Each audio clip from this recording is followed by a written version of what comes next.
Good morning, Holloway friends. This is the first time I've ever made a video of a message, and actually it's about the 12th attempt. I kept stuttering or the phone ringing or something happening to keep it from getting from beginning to end correctly. I finally got it right and then touched the wrong button and deleted it. So this is my 13th and last attempt. You're getting it, warts and all, with my apology perhaps. I'm here to share a good story, a good message from Jesus Christ. It's Matthew 10, verses 40 through 42. It's a reminder of how to live the good news of Jesus. It says this: anyone who welcomes you welcomes me, and anyone who welcomes me welcomes the one who sent me. Anyone who welcomes a prophet, just because that person is a prophet, will be given the same reward as a prophet. Anyone who welcomes a good person, just because that is a good person, will be given the same reward as a good person. And anyone who gives my most humble followers a cup of cool water, just because that person is my follower, will surely be rewarded. The good news of Jesus Christ. Thanks be to God. If at the end of my life I start losing my memories, among the ones I'd most like to hold on to are the memories of my daughter as a 2-year-old. When we walked down the street, mostly with her on my shoulders, every person we encountered was a big deal for her. She'd smile and open her arms and greet everyone as if they were the greatest person in the world. It was as if she could hardly believe her good fortune that they'd turned up. People loved receiving her lavish welcomes that would be just as enthusiastic the next time she saw them. I've found myself thinking about this as I've considered Jesus' words about welcoming in today's gospel reading. I'm wondering what it might look like for all of us to fling our arms a little wider toward the world. As we encounter folks, are we leaving anyone the impression that we think they're the greatest person on earth? Does our welcome say that we can hardly believe our good luck that they've turned up? Jesus' words reminds us that we are to be hospitable people, not because it's the nice thing to do. Sharing faith is a lot more than mere niceness, but because welcoming is a holy and sometimes healing act. Hospitality is the practice by which our faith stands or falls. Hospitality opens the door to faith. Earlier in this chapter of Matthew, Jesus basically tells the disciples that they must rely on the kindness of strangers when they go out to proclaim the good news of the kingdom. He sends them out on their first mission without the stuff they'd need along the way. By doing this, Jesus puts the disciples at the mercy of those they'd meet along the way. That way, if their message is worth hearing, that is, if it's full of love and connected to their needs, then people will take them in. In some ways, this is surprising. We tend to think that it's God who takes care of all the details when we're doing godly things.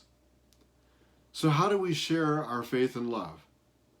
The first thing we have to do is to welcome people. Then we need to listen well. Maybe ask a few questions to make sure we understand and learn how they are hungry and hurting. And finally, we're to feed them, offering them hope by suggesting a better outcome. In a nutshell, we're to love them so well that they can't wait to come back for more. Not just our words, but every nuance of our behavior is our message. Now, we don't always think along these lines. We tend to separate our message from ourselves in a way that Jesus doesn't. Probably the most important thing in these 3 verses is the snug fit between the person who talks about Jesus and Jesus himself. Anyone who welcomes you welcomes me, Jesus says. He isn't saying if you believe the words you speak, then my Spirit will move into their hearts. No, he says that if people come to love the ones with the message enough to welcome them in their homes, then Jesus himself will be present with them. Welcoming is so important in this chapter. Jesus is guiding them to demonstrate him as he shines through these messengers. There's a curious triple play verbally in the last two verses. Jesus mentions welcoming them, the messengers. Then he goes to welcoming the message of Jesus they bring. And finally, he goes to the value of offering a cool cup of water.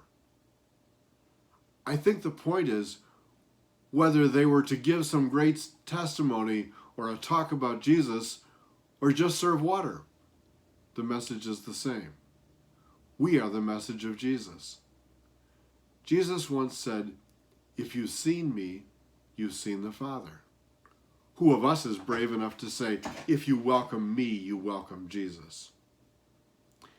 We tend to present the gospel as something outside of ourselves instead of inviting people to meet Jesus through us. There needs to be a notable similarity between the Jesus we proclaim and ourselves. Christians who are offensive and loud and mean-spirited and in your face have not served the cause of Jesus. Who wants to believe the gospel's words if the ones proclaiming that gospel are the same folks we most want to avoid? If we are acting like someone we would never want to have over for dinner, then what difference does it make if we can reel off Jesus' words from memory? For us, it comes down to inviting the love of Jesus into our own hearts first. Then it's important to find the face of Christ and the love of Christ in each one we meet. Among us, as good friends in this church, it may come down to gently, lovingly reminding each other that we've slipped into a less than loving mode. Again, we are to invite the love of Jesus into our own hearts and then share it with our hospitality. I'd like to close by having us hear this lesson another time, this time from a Bible paraphrase called The Message by Eugene Peterson. He writes it this way: "We are intimately linked in this harvest work. Anyone who welcomes what you do welcomes me, the one who sent you. Anyone who welcomes what I do welcomes my Father who sent me." Welcoming a messenger of God is as good as being God's messenger. Welcoming someone's help is as good as giving someone help. This is a large work I've called you into, but don't be overwhelmed by it. It's best to start small. Give a cool cup of water to someone who is thirsty, for instance. The smallest act of giving or receiving makes you a true apprentice. You won't lose out on a thing. I hope that the love that I have for you is what I'm communicating. I hope that the words of Jesus are clear in the way that I've shared them. I hope you'll love each other, even as God loves us.